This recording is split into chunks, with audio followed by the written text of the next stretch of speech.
Barbershop Conversations, man. I appreciate y'all.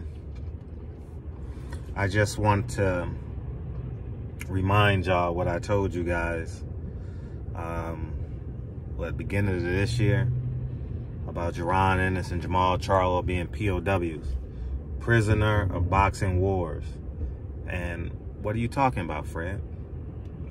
Well, Jermall Charlo, excuse me. I say Jermall Charlo. Al Heyman has been saving Jermall Charlo for Canelo, and then he fell into some personal issues, and now he can't get a fight. He can't get no one in the ring. They can't afford to pay for him. I didn't see the videos, but I saw. Matter of fact, I stand corrected. I think a few weeks ago I heard, and correct me if I'm wrong, Marcos interviewing him, and he said that he wanted to fight Andrade or something like that. I think I did hear that a couple of weeks ago, whenever I heard it. And now they said that I saw a title yesterday I didn't get a chance to read.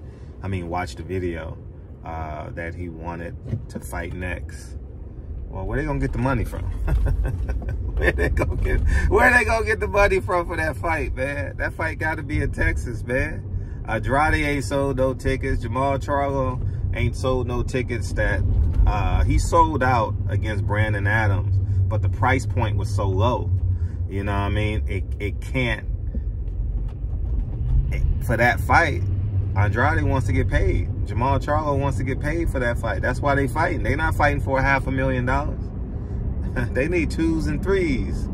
And that's a $6 million purse for the main event. Where they gonna get the money from? Jermall Charlo is being saved for Jermall Charlo. I mean, for Canelo. That's it, man. If Canelo chooses to fight him next, he chooses to fight him next. Then hopefully he can retire and do what he needed to do. And Jaron Ennis, y'all called me a hater. Who's Jaron Ennis fight next? You know, there is... How many Americans has Jaron Ennis fought? He beat the Canadian, and then he beat the German. Who did he fight before that? He's fighting a lot of international guys, right? Sergio Lipinets. He's fighting a lot of international guys because they come at a cheaper rate. He's not going to get these great Americans. He's on the wrong... He's not with the right promotional company. And y'all call me a hater. But when Jaron Ennis walks up those 3 steps, I become a fan. When he's doing interviews and talking, and I'm like, whatever, because it means nothing. It absolutely means nothing. He doesn't know when he's fighting, where he's fighting, who he's fighting, you know, how he's fighting. He know how he's fighting. Now, what we can say is Jaron Ennis is different. He ain't had no gunshot back at him. But from what I could see, he's going to be extra different. And now the business of boxing is holding him up. Al Heyman done slowed down Errol Spence, Terrence Crawford, which done intentionally slowed him down. It's just a whole bunch of the collateral damage of Errol Spence, Terrence Crawford not happening is horrendous, man. It is slowing down the sport of boxing. Wow, man, it's really a tragedy because the fans are really paying for garbage right now. Your subscriptions, look at your Showtime subscription. Who you getting?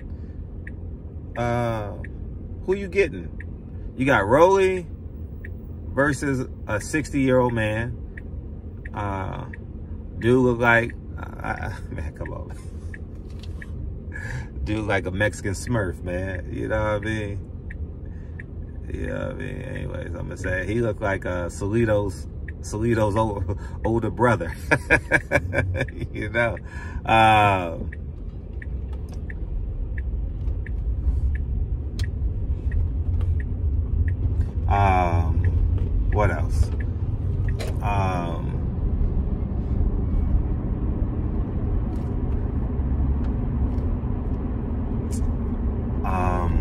What else? What else? Yeah, that's it, man.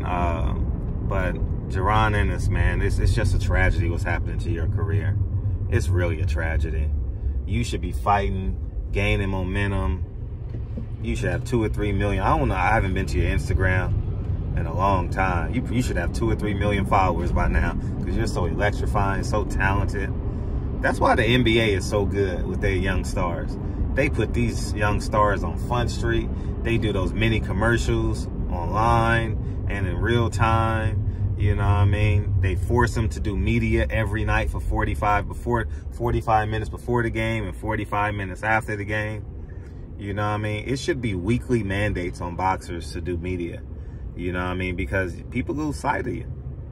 You know, and Jaron Ennis is, you know, he's like Sebastian Telfair, Stephon Marbury, those type of guys who in their local cities, forgive me for the exaggeration, is like a god. Sebastian Telfair, Stephon Marbury are like gods. But they don't reach their full potential. You know what I mean? They just don't. And one reason is the business of boxing, man. It's just a tragedy, man, what's happened to him, man. And it's bad. When I say Jaron Ennis' situation is bad, is dire, y'all don't know what I'm saying. It sounds like hate to y'all.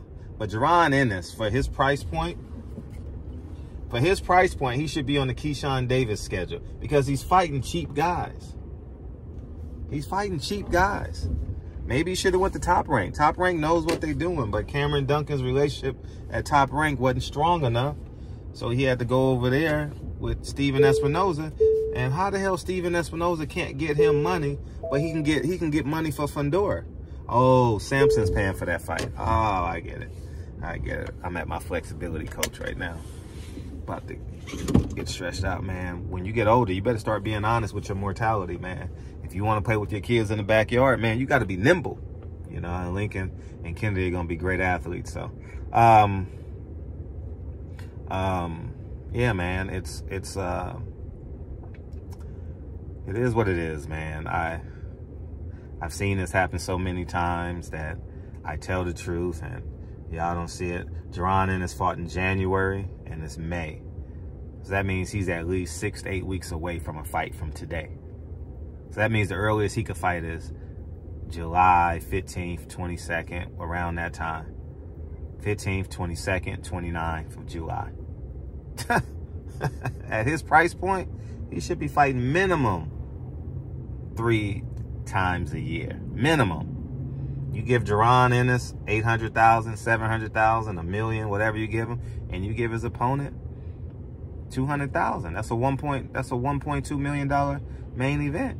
Every network should have a $1.2 million for a main event, y'all.